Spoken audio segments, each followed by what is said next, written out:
Hi and welcome. I'm Coach and author Karin Hagberg, and today I'm going to talk about self-image. You can also read about this in my book Body Awakening in chapter 4.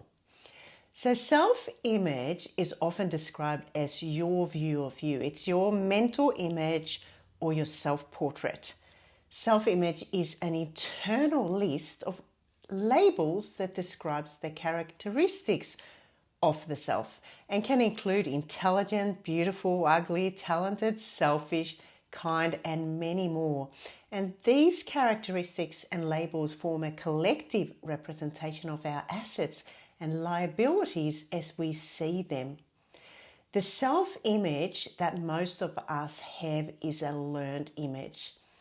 Parents or caregivers make the greatest contribution to the labels that make up our self-image.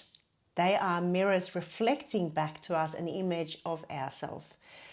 Our experiences with others, such as teachers, friends, and family, further add to the image and list of characteristics in our mind. Relationships reinforce what we think and feel about ourselves. And it's not uncommon for the image we see in our mind to be a distorted view of who we really are. Based on this view, we develop either a positive or negative self-image. The strengths and weaknesses we learn as children are internalized and affect how we act as adults today. We continually take in information and evaluate ourselves in a variety of areas. For example, we have a mental image of our physical appearance. We have a performance image of our successes and failures in terms of exercise. We also have an inner sense of our adequacy and value that can determine if we feel worthy of good health. With a positive self-image, we are empowered by our potential while being realistic about our liabilities and limitations. A negative self-image focuses mostly on faults and weaknesses, distorting failures and imperfections to an unrealistic extent. So self-image is important because how we think about ourselves directly affects how we feel about ourselves and how we respond to challenges in life. Self-image can determine the quality of our relationships with others. How we think and feel about ourselves influences the way we react or respond to life's stresses. A positive self-image affects our physical, mental, social, emotional, spiritual well-being. But the good news is that self-image is not set in stone. It can be changed. And we can learn to develop a healthier and more accurate view of ourselves, thus changing the distortion in the mirror. Body image is part of self-image. Our body image includes more than what we look like or how others see us. It also reflects to how we think, feel, and react to our own self-perceived physical attributes. It is much like when a person perceives that they have a big nose.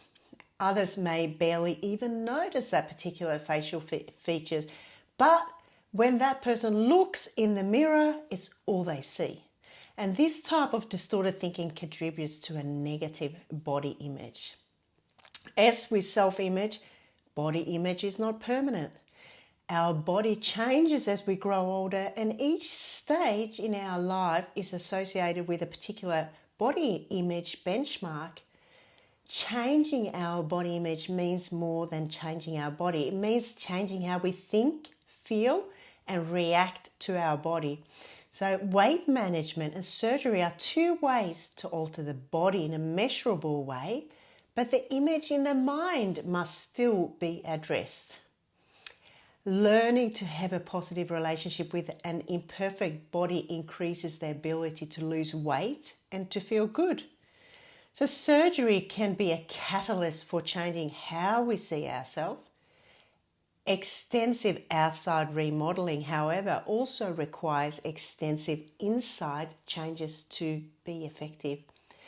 So there are numerous techniques that you can help you improve your body image as you set out on the path to better health. And here are some of them. Okay, number one, don't put thoughts in people's heads. You may assume that a person looking at you is thinking that you're fat or out of shape. In reality, they may be thinking that they forgot their girlfriend's birthday. Don't assume you know what others are thinking or that it's bad. Most people don't even think twice about someone else's as they are focused on themselves, just as you are. So let go of your assumptions of what you think others think and go with what you know. Number two, let go of all or nothing beliefs. If your stomach is perfectly flat or your hair is getting bald, it doesn't mean that you can't relax and enjoy yourself. It is common to believe your appearance is all or nothing, all good or all bad, when it's really a percentage game. There are imperfections, but there are also wonderful attributes. By playing up your positives, it reminds you of your good qualities.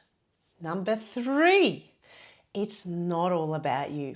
So step back about obsessing about your weight, size, and shape. Focus instead on the things you love to do. What gets you excited? What makes you forget the time passing? Maybe you've always wanted to travel, paint, or explore the unique shops in a particular area of the town. When you explore new things and concentrate on what makes you happy, you're less likely to feel bad about yourself. Number four, let others help. If you feel self-conscious about your belly or your thighs, talk about it with your partner. Share your vulnerable feelings with the people you trust. Often they'll reassure you and tell you they love you no matter what. And you only need to let yourself believe them. This can give you a tremendous boost and encourage you to stay on the road to good health. Number five, mind, body, and spirit. Your body is so tied up with your mind that simply thinking about stressful situation raises your blood pressure, increases your heart rate, lowers your immune system.